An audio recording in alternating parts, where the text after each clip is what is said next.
महानगर पालिका के सामने अवैध स्कूल को लेकर एक दिवस धरना आंदोलन जो यहाँ पे किए इसके बारे में तो पूरी जानकारी। मैं आज लगभग 2 साल से लगातार 2023-2024 से ये लड़ाई लड़ रहा हूँ महानगर पालिका और शिक्षण विभाग से। कई पत्र मंत्रालय से लेकर शिक्षण विभाग भिवंडी और थाने तक दिया गया, लेकिन इस पर कोई कार्रवाई नहीं की गई। जो अनलीगल स्कूल है उस पर कोई कार्रवाई नहीं की गई, जबकि सरकार का जीआर है कि अनलीगल स्कूलों पर 1 लाख रुपया दंड मारकर पर दिन 10,000 रुपया उनसे वसूला जाए जो अनलीगल स्कूल पकड़े जाते। लेकिन भिवंडी के शिक्षण विभाग में इतना भ्रष्टाचार है कि ये शिक्षण विभाग के लोग कभी कार्रवाई नहीं की आज तक, और ना ही कोई पत्र का जवाब देते हैं। इसलिए मैं पिछले महीने भी धरना देने वाला था, तो उस पर उन्होंने 15 दिन का समय मांगा था, लेकिन 1 महीना हो गया, कोई कार्रवाई उन्होंने नहीं किया। तो आज हमको मजबूरन यहाँ पर धरना देना पड़ा है, और अगर इन स्कूलों को नहीं बंद किया गया, कोई कार्रवाई नहीं होती है, तो मैं 15-20 दिन के बाद अनशन पर यहाँ फिर बैठूंगा, और जब तक कार्रवाई नहीं होगी मैं यहाँ से उठने वाला नहीं। ये जो आपकी हड़ताल है कै दिन की है? ये आज 1 दिवसीय की हड़ताल है, चेतावनी हड़ताल है। अगर वो कार्रवाई नहीं करते हैं इसके बावजूद, तो 15 दिन के बाद अनशन पर बैठेंगे, और जब तक कार्रवाई नहीं होगी हम उठेंगे। महानगर पालिका आयुक्त ने कहा था जनता से कि बच्चों को एडमिशन न कराए इस स्कूलों में, नसीहत तो दे दी, कार्रवाई नहीं। इसके बारे में क्या है? क्योंकि ये वही हाल है कि भाई गुटखा मत खाओ, गुटखा बिकता है तो लोग खाएंगे, तो वैसी हाल है। जब स्कूल चालू है तो हर आदमी को कमिश्नर के कहने पे कोई ऐसा नहीं सुन लेगा कि भाई उस स्कूल में मत जाओ। स्कूल देखकर अच्छा लाली पाउडर जैसा, क्रीम जैसा लोग ड्रेस पहनते हैं, टाई लगाते हैं, जूता मोजा पहनते हैं, तो लोग बोलते हैं अच्छी स्कूल है, तो इसलिए लोग मजबूरन उसमें चले जाते हैं। और हर आदमी के कान में कमिश्नर की आवाज चली जाए ये जरूरी नहीं।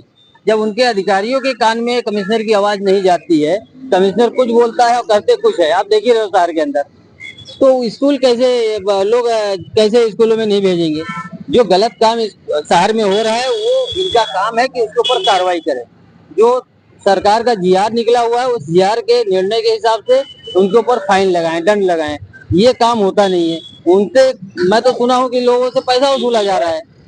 जो जीआर के हिसाब से पैसा वसूलना चाहिए, पावती फाड़ना चाहिए, वो पैसा इनके जेब में डायरेक्ट चला जा रहा है। जो शिक्षण विभाग में जाना चाहिए वो इनके जेब में गर्म हो रही है। तो ये जब कारोबार ऐसा करते रहेंगे तो कोई कारोबार यहाँ का गलत बंद नहीं हो सकता।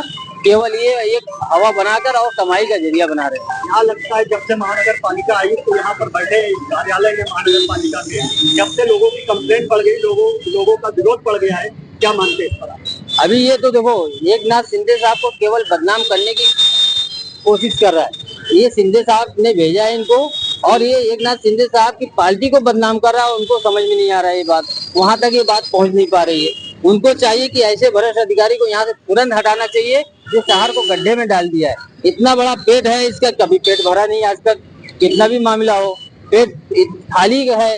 रोज जब पब्लिक का मिलने का समय होता है उस टाइम अधिकारियों को बुलाकर, प्रभाग अधिकारियों को और लोगों को मीटिंग करते हुए बैठता, पब्लिक मिल नहीं पाती है। वो उनको डायरेक्शन देता है कि भाई कहाँ से कैसा लाना है, क्या करना है, कैसा नहीं करना है। ये रोज की मीटिंग इनकी है। वो मीटिंग लेटर द्वारा भी बड़े अधिकारियों का काम है कि एक पत्र भेजकर आदेश दे कि ये काम होना चाहिए, जबकि वो आदेश ना देकर अपने ऑफिस में बुलाकर इकट्ठा लोगों से सुझाव लेता है कि भाई कैसे हमको आएगा। तो ये सब कारोबार जब तक बंद नहीं होगा ये शहर गड्ढे में जाते रहेगा, और चला ही गया है गड्ढे में।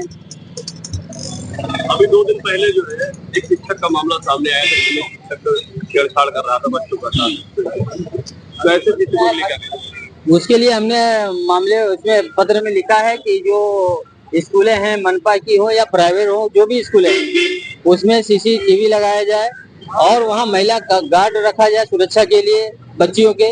ये सब हमने मांगने में डाला। आपको ऐसा नहीं लगता कि अगर महिलाओं का क्लास चल रहा है या गर्ल्स कॉलेज है या गर्ल्स कोई भी कॉलेज है, गवर्नमेंट कॉलेज है, ऐसे कॉलेजों में महिला टीचर होनी चाहिए? नहीं, महिला तो इसमें होना चाहिए, जो भी महिला टीचर होना चाहिए, महिला उसमें गार्ड होना चाहिए कि इनको सुरक्षित बच्चियां रहें वहाँ पे। जब गर्ल्स स्कूल है तो महिलाओं का ही काम है, वहाँ पे आदमियों का काम है नहीं कोई। प्रदर्शन आप कर रहे हैं अपनी पार्टी की ओर से, क्या है मुद्दा? पहली बात तो पीपल्स रिपब्लिकन पार्टी राष्ट्रीय अध्यक्ष जोगेंद्र कवाड़े इनके नेतृत्व में इनके अध्यक्ष स्थान पे हम लोग ये भिवंडी में एक दिवसीय धरना प्रदर्शन का आयोजन कर रहे हैं। और यहाँ पे जो महानगर पालिका के जो भ्रष्ट अधिकारी है, जिन्होंने ऐसे अनधिकृत स्कूल को परमिशन दिया है, अभी मालूम नहीं उनका क्या लेना देना है, लेकिन इसकी वजह से क्या हो रहा है कि जो गरीब लोग है, गरीब लोग के जो बच्चे हैं वो ऐसे स्कूल में पढ़ नहीं पा रहे। उनके खिलाफ, ऐसे भ्रष्ट अधिकारी के खिलाफ हमारे पीपल्स रिपब्लिकन पार्टी की तरफ से एक दिवसीय धरना आंदोलन है। अगर आपके द्वारा ये जो आपने किया है अगर इस पर कार्रवाई नहीं हो तो देखिए, ऐसे है कि हमारे भिवंडी शहर अल्पसंख्यक अध्यक्ष गनी खान साहब गए 2 साल से इस मुद्दे को लेके महानगर पालिका की तरफ आ रहे जा रहे, लेकिन उनको जैसा हमें रिप्लाई चाहिए वैसा नहीं मिल रहा है। और हम आगे इससे और तीव्र आंदोलन करेंगे, भूख हड़ताल, आमरण उपोषण, ऐसे बहुत सारे हथियार हमारे पास है, उसका हम लोग यूज करेंगे।